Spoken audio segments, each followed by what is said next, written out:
بابا یه گوشه خواب بودم خیلی آروم، ولی پیچید تو گوشم صدا شد. نمی بردن اگه گوشواره هامون، خودم می بخشیدم به دختراش. من بچه تو هم نمی بردن، خودم هم بهش میدادم. گذشت و گم شدم توی بیابون، بچم گم شد. از غافله جا مونده بودم، یکی اومد برم گردون بابا، ولی کاشکی همون جا مونده بود.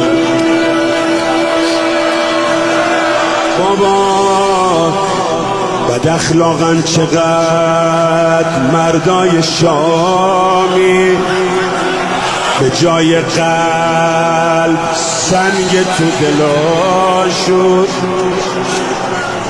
با این دستای سنگینی که دارن دلم میسوزه واسه بچه هاش. یه جوری زد چشام تار هنوزم، یه جوری زد ای ای ای قدم از در خمون، جای دستش یکم بهتر شده اما جای انگشترش رو صورتم.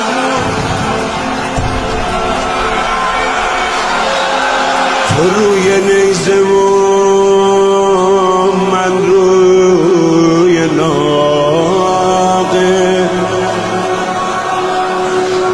تو چشمات باز و من دستام بسته. چقدر شکل همین بابا نگاه کن، منم مثل تو دندونم. به ما آسمون میگفت شمع شمع سون منی، یاد عموم بخیر که تو مثل عمو جون منی.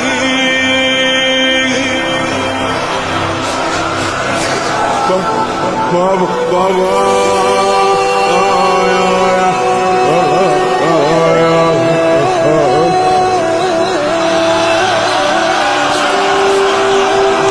میگم به داد بچه برس به حق و حق افتاد. بابا منو ببر